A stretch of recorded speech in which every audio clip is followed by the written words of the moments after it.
If you read this manga, it has very basic kanji, very basic words that they use every day, so you won't feel really frustrated. Hey guys, welcome back to my channel. It's Christelle, and for today's video I'll just be sharing tips on how you can study kanji. So I have already learned 150 kanji by now, so I'm definitely still a beginner, but I would like to share how I learned kanji with all of you, and I hope this video will be helpful to everyone who's studying. In fact, follow me on Instagram so that you can also have some more exposure and content in Japanese. I try to post some easy to read Japanese captions for all of you learners out there. And also I will link in the description box our Discord server. Me and my friends who are studying Japanese, we would love to have you there and join us every week. We do weekly sessions of speaking in Japanese and another session of doing some quizzes, some listening quizzes or writing quizzes, you know, those things.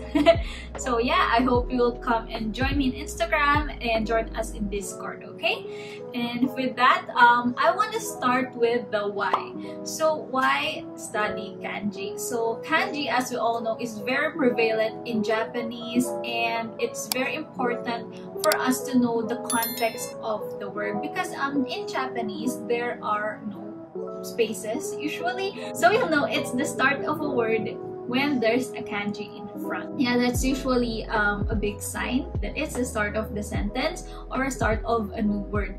Also, in kanji there are two readings basically. Yeah, there are two main readings.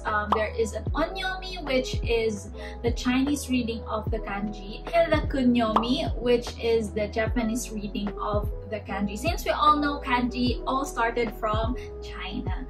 So yeah, kanji was also the reason why I was intimidated with studying Japanese at first.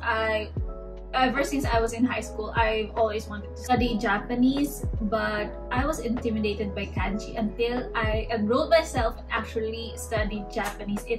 It's not so scary at all as long as you take it step by step and one kanji at a time. Plus, it feels really good if you can read the kanji. Yeah, and also, oh yeah, I almost forgot, with kanji, the important thing is you know the meaning of the word, because even though you don't know the reading of it, once you see it, you would know, it's something related to the sky. So for example, we have here the kanji sora, meaning sky, and another kanji here, which is minato, means harbor or port. And if you combine them together, what do you think it could mean? Well, it means airport, like sky harbor, sky port, right? So yeah, kanji is pretty cool. I have definitely enjoyed learning kanji. It was very unexpected because I thought I would hate it because I was scared of it, but when you start learning it, it's actually really fun. So the first tip is have a good source material. So I have here my kanji workbook N5. This is from JLRC. This is the school where I have enrolled in. Also subscribe to my channel if you want to know my review for JLRC. I'll be posting that next week. Yeah, I'll be posting that next week. This book has 150 kanji for N5, and it shows the onyomi and the kunyomi. Is the example, and it has a space where you can practice writing it. I suck at writing. I don't really like writing kanji because I butcher the characters, which is they're so beautiful, but I can't write it properly. But yeah, writing it is a good thing. So it also has some activities and some quizzes, so yeah, that can answer it. It helps with the memorization. So yeah, have a good source material. I will link some materials below that I think are good for learning kanji. So yeah, answer the quizzes, make sure to answer it and practice it. So if you don't want to buy physical copies of a book, you can definitely just search online. There are lots of materials online. There are already PDFs for N5 kanji. So the trick is taking it slowly. one by one, okay? My second tip is use Anki app. So I have created my own set of flashcards for Kanji N5. Anki really helps me to memorize the kanji because there are 4 answers that you can choose from. Let me show you. So yeah, for example, this is Roku, and when you flip it, it shows you the hiragana of the kanji. So yeah, that's really helpful. And there are 4 options that you can choose from. If you chose easy, it will show you maybe another week from now that kanji. So yeah, you won't encounter that word. And if you choose hard, you will encounter it tomorrow. And if you fail, definitely if you restart your review, you will encounter that kanji again. So that is definitely helpful. I suggest you use a digital flashcard when learning kanji because it really helps if you can keep on seeing the kanji and exposing yourself to it. Plus digital kanji is good. Plus digital flashcards is good because there's already an algorithm in there that will predict what you don't know and what you haven't memorized it. So yeah, by the way, if you're already finding this video helpful, please click the like button below and also subscribe to my channel for more tips on learning Japanese and other Japanese culture related things that we can do in this channel. I'm also a beginner myself, so let's learn together. Share your tips here in the comment section below on how you learn kanji as well. So my third tip is write on a journal using the Japanese language. So yep, that is very daunting, very scary, but it's very helpful for us to actually use the language that we are learning so that we can actually remember it, because it's no use if we can memorize all the vocabs today and then we won't use it tomorrow or this week because we'll just forget about it. So write it down, write it in Japanese, write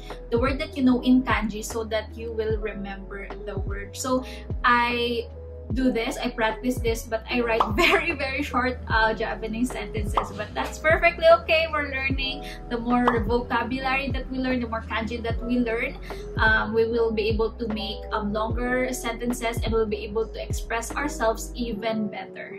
And the fourth thing is try the Kanji N5 app. So I will show you what it looks like. So this is isn't it so cute? Like the characters already have drawings in them. For example, this is Yama, which means mountain, and you already have it there. Mount Fuji. This is Hon. There's a book. So yeah, this app is very useful. I will link it down below so you can download it on your phones. So I have learned hiragana and katakana through Japanese Pod 101. It was very easy for me because there are drawings in there. So I thought I would learn kanji the same way, and that app is so useful. The drawings, as you have seen, are colorful and they are related to the kanji themselves. So definitely try that app.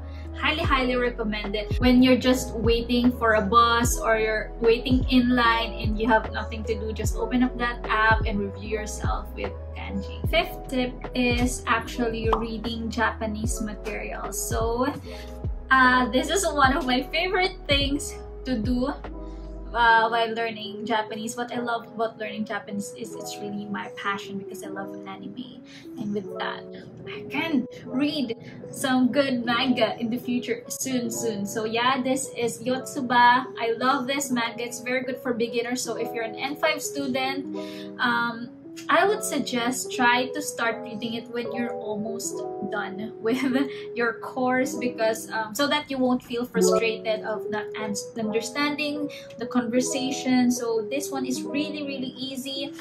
If you read this manga, it has very basic kanji, very basic words that they use every day, so you won't feel really frustrated. It's so fun to read. Plus Yotsuba is super duper funny, and everything that she does here is just so funny. There are kanji that you will encounter, and as well as their furigana. So yeah, So this is a very good way for you to learn the kanji as well and how to use it in a sentence. And yeah, I'm proud to say I'm almost done with this manga. I can now start on my next manga. Sorry, I'm so passionate about this. But yeah, I can now start. After this, I'll start on my next manga. I'll show you probably in the next video what that manga is. But I'm thinking of actually buying the second volume of this one because I love it. I didn't expect that I will really enjoy it.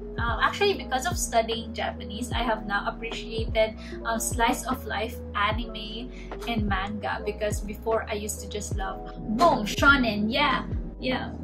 Sorry, that was awkward. But yeah, I used to just love shonen before, but now I'm loving slice of life. Love this. I love this. Highly recommend this for you guys.